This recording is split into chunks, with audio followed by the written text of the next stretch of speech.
Imagine being so tired you can routinely sleep 19 hours a night, or being in such a sleepy state you unwittingly transfer money out of your bank account. Well, that's the reality for Michelle Chadwick, who lives with a rare neurological sleep disorder that makes her tired all the time. Michelle joins us now from her home in Brisbane. Michelle, thank you so much for joining us on Studio 10. You have what's called idiopathic hypersomnia. Can you tell us how this condition has impacted your life? Well, idiopathic hypersomnia causes me to need to sleep excessively. And when I'm not sleeping excessively, I feel excessively sleepy. So it's like I can't turn sleep off. Wow, has this been going on your whole life, Michelle, or did it just creep up on you or happen one day? Tell us how you first kind of noticed it. The symptoms tended to around my first year at high school. I was about 11, and I noticed that it was becoming increasingly more difficult to wake up in the morning, and that was despite having lots of sleep. So I was always sleepy, always looking for opportunities to take naps. I would fall asleep in the classroom, I would skip class and have naps in the library and sleep for more than enough hours at night, but I was still struggling to wake up in the morning, and struggling to wake up in the morning was way more than what any of my siblings or anyone else that I knew was experiencing. I knew that that wasn't right. Michelle, was it difficult to get a diagnosis? Because at that age, it might have been excused as something else, something that teenagers cop a lot of the time for not wanting to get out of bed. Yeah, well, I've since learnt that it's actually quite common for teenagers to struggle to wake up in the morning and to feel tired during the day, because teenagers actually have a delayed circadian rhythm, so they fall asleep later at night and need to wake up later in the morning. But I was having sleep, so I'm sure that my problems were put down to just being a teenager, and maybe because I had the flu or because I was feeling unwell, but it was constant. It never left me. And as I say, I knew, even if others around me thought it was nothing, I knew that this could not be what everybody else was feeling.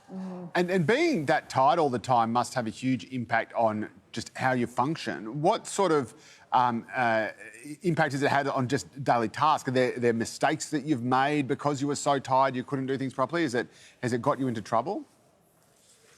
Well, trouble, yes, but you become a master at hiding your mistakes. So there have been times where I've made what would be considered pretty significant mistakes at work, but you just learn to hide them. As I've said to people before, I've signed documents that I probably shouldn't have signed. I've made bank transfers that were incorrect, and just generally making mistakes with things that I've been working on, and then have to frantically trying to correct them before anyone found out about it. So it made work extremely stressful, and it meant that I was spending way more time on things than most people. Wow. And Michelle, Constantly making sure that I wasn't going to make a mistake. I was fixing a mistake that I'd made so that somebody wouldn't find out about it. Wow. and Michelle, I'm sure that would only just add to the exhaustion that you're feeling constantly, running through things in your mind. But you're married, you have 2 children. How do you manage home life?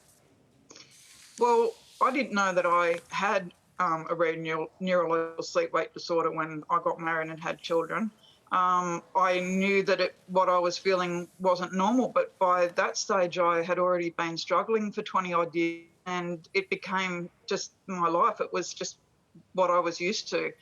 But then when I did have 2 children, I did realise, wow, this was a whole new world of hell. This was something that had to be addressed. I was not going to be able to continue to work and have children and do everything else that is expected of people with what was happening with me. And that's when I really started to go back to doctors and start demanding that they do more tests or help me find a solution or an answer to the problem. And is there an answer? Is there a treatment? Is there a cure? Are you feeling exhausted right now, just talking to us? Yeah, it's literally, you don't feel like you can turn sleep off, so you just always feel sleepy. The sleep is really deep, and it can take anywhere from half an hour to an hour or even more to wake up in the morning.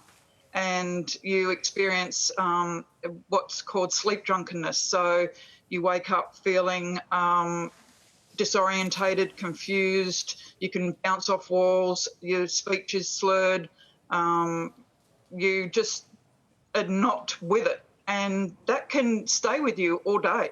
That medication doesn't fix sleep drunkenness. It doesn't help you wake up, unfortunately. Wow. Michelle, thank you so much for sharing your story with us. It must be a very debilitating condition, and there is help. You can go to hypersomniaaustralia.org.au and all the information's there. And I guess your advice is to go to your GP and tell them, about this very real condition.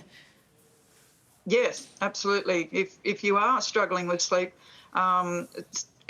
really you should go to your GP and speak to them about it. There are a number of sleep disorders that can be addressed, and you can actually go on to live a perfect life. But you do need to speak to your GP about it and get help.